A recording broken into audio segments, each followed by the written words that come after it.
Oke, salam saudara. Di sini saya akan mempresentasikan tentang konsep kerja dalam tulisan Rasul Paulus. Memahami pekerjaan dalam tulisan Paulus. Sebuah eksplorasi mendalam terhadap ajaran Rasul Paulus mengenai pekerjaan, pelayanan, dan makna rohani dari pekerja dalam iman Kristen.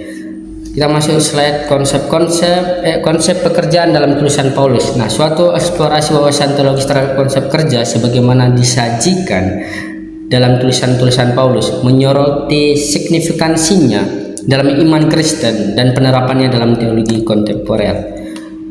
Selanjutnya memahami pekerjaan dalam konteks kemanusiaan. Yang pertama, kita akan melihat pentingnya pekerjaan dalam aktivitas manusia. Kenapa? Karena pekerjaan merupakan aspek fundamental yang dimana vital untuk penghidupan dan kontribusi sosial. Yang kedua, bekerja sebagai alat untuk mencari nafkah.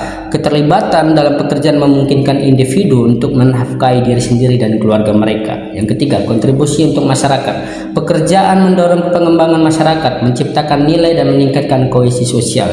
Yang keempat, pandangan Paulus tentang pekerjaan dalam Perjanjian Baru. Paulus menguraikan pentingnya dan tujuan bekerja. Yang kelima, implikasi teologis dari pekerjaan. Pekerjaan mencerminkan tujuan Tuhan membentuk identitas orang percaya dan gereja.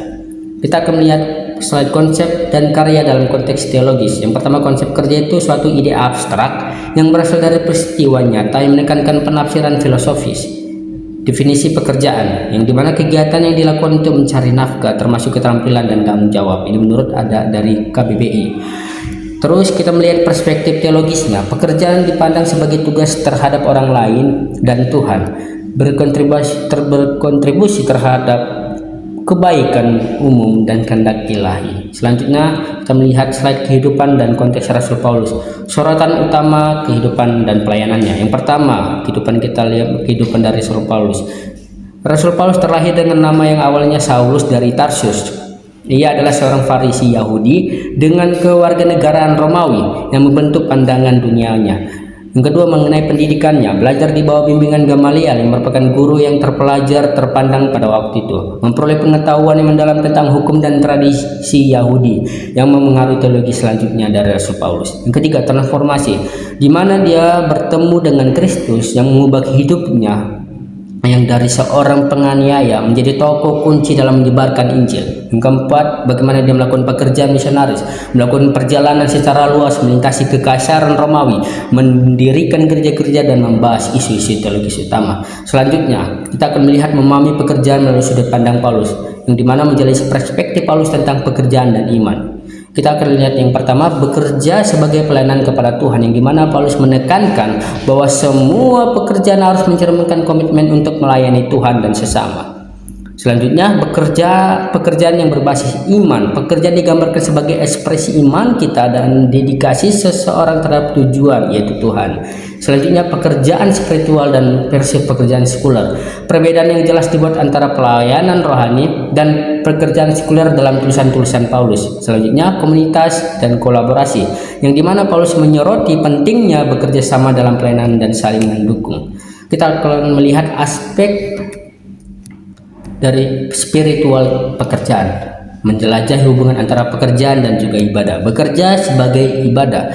Paulus menekankan dalam Roma 1 ayat 9 bahwa pekerjaan kita dapat menjadi bentuk ibadah kepada Tuhan dan juga panggilan ilahi, yang dimana pekerja melampaui sekedar tugas, itu adalah panggilan ilahi yang dilaksanakan dalam roh. Selanjutnya, memahami dari kata latrio. Istilah Yunani latrio merangkum hakikat ganda dari melayani dan menyembah. Selanjutnya, layanan yang ditransformasikan. Roma 7 ayat 6 menggambarkan pelayanan dengan cara baru yang menandakan kehidupan yang terbebas dari dosa. Selanjutnya, kita akan melihat dinamika pekerjaan dalam iman, memahami peran pekerjaan dalam iman dan komunitas. Roma 4 ayat 4-5 dikatakan iman versus perbuatan. Ayat ini menyoroti bahwa iman penting untuk keselamatan dan membedakannya dari perbuatan. Dan juga penafsiran Yunani tentang pekerjaan, istilah ergazomai menunjukkan kerja efektif, menekankan usaha dalam iman. Kita melihat dalam 1 Korintus 16 ayat 16 menghormati pekerja. Ayat ini mendorong rasa hormat bagi mereka yang bekerja keras dalam pelayanan, mengakui kontribusi mereka. Selanjutnya kita melihat pentingnya kerja keras. Kerja keras sangat penting dalam kehidupan orang percaya yang membina komunitas dan pertumbuhan pribadi. Kita melihat slide selanjutnya tentang peran tindakan dalam pembenaran, memahami pembenaran melalui tindakan dan iman. Definisi pembenaran, Roma 4 ayat 6 menyatakan bahwa pembenaran datang melalui iman, bukan dari perbuatan kita. Yang kedua, kontras tindakan. Paulus membandingkan tindakan berdosa Adam dengan tindakan benar Kristus untuk menggambarkan konsep pembenaran. Yang ketiga, iman versus perbuatan. Keselamatan merupakan anugerah ilahi yang menunjukkan perbedaan antara usaha manusia dan kasih karunia Allah. Kita melihat slide berikutnya, tujuan Tuhan dan kerjasama manusia.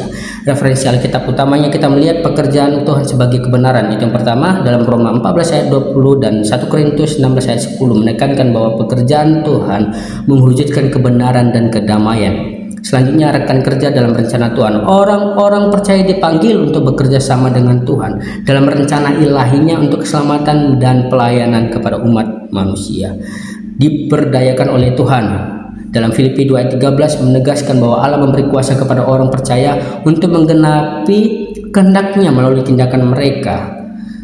Kita melihat slide selanjutnya, pentingnya kerja keras dalam pelayanan. Oleh karena itu ada landasan Alkitabiah untuk kerja keras dalam pelayanan. Kita melihat menghormati melalui kerja keras. 1 Timotius 5 ayat 10 menekankan bahwa kerja keras sangat penting untuk mendapatkan rasa hormat dan pengakuan dalam pelayanan. Dan juga ada kontribusi komunitas yang dimana dalam Efesus 4 ayat 28 mendorong orang percaya untuk bekerja tekun dan memberikan kontribusi positif bagi komunitas mereka, kontribusi yang sehat. Selanjutnya pentingnya kerendahan hati dalam pelayanan. 2 Korintus 10 ayat 15 menyoroti perlunya kerendahan hati dan memperingatkan terhadap kesombongan atas pencapaian pribadi. Selanjutnya kita melihat slide selanjutnya, pentingnya komunitas dalam pelayanan. Wawasan utama tentang kolaborasi dan kemitraan. Ada rekan kerja di dalam Kristus. Karena dalam Roma 16 ayat 3 dan juga ayat 21 menyoroti salah satu tokoh dalam Alkitab, Priscilla dan Aquila, sebagai mitra utama dalam iman mereka. Selanjutnya kita melihat memahami sinergi, di mana istilah sinergis melambangkan kemitraan. Ada kolaborasi yang luar biasa dan dukungan timbal balik dalam upaya pelayanan. Dan juga ada kolaborasi dalam pelayanan, yang dimana komunitas sangat penting untuk memenuhi misi Tuhan melalui upaya kolektif. Nah, seperti itu saudara. Kita melihat pentingnya ketekunan dan kerja keras. Pandangan Alkitab tentang ketekunan dan pelayanan yang kita akan melihat pengakuan atas kerja keras. Karena Roma 16 ayat 6 menyoroti dedikasi dan kerja keras.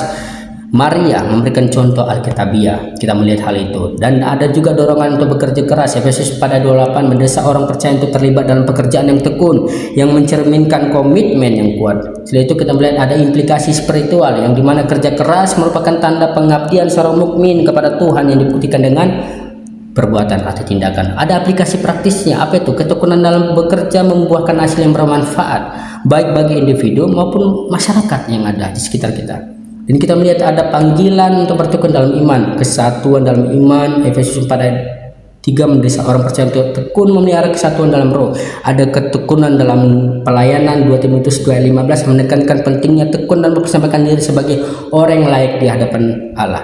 Yang ketiga, prajurit yang teguh, yang dimana orang-orang beriman dibandingkan dengan prajurit, menyoroti perlunya iman yang tak tergoyahkan di masa-masa yang penuh banyak tantangan. Implikasi apa yang dapat ajaran Paulus tentang pekerjaan? Ada itu, yang pertama, bekerja sebagai sebuah ibadah. Untuk melalui menekan bahwa bekerja harus dipandang sebagai bentuk ibadah kepada Tuhan dalam sehari-hari, melayani Tuhan melalui kerja keras. Orang percaya dipanggil untuk melihat pekerjaan mereka sebagai cara untuk bermitra dengan Tuhan dalam memenuhi misinya di bumi ini. Ada ketiga, ketekunan dan kolaborasi. Ajaran tersebut mendorong kerja keras yang luar biasa, kolaborasi antara umat beriman untuk meningkatkan dampaknya. Yang keempat, mendukung komunitas.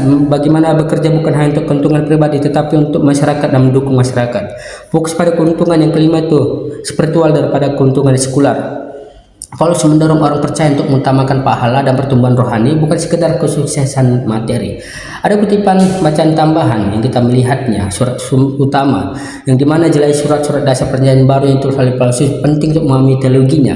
Kita melihat juga beberapa buku dan artikel dari beberapa kutipan ini yang mendukungnya.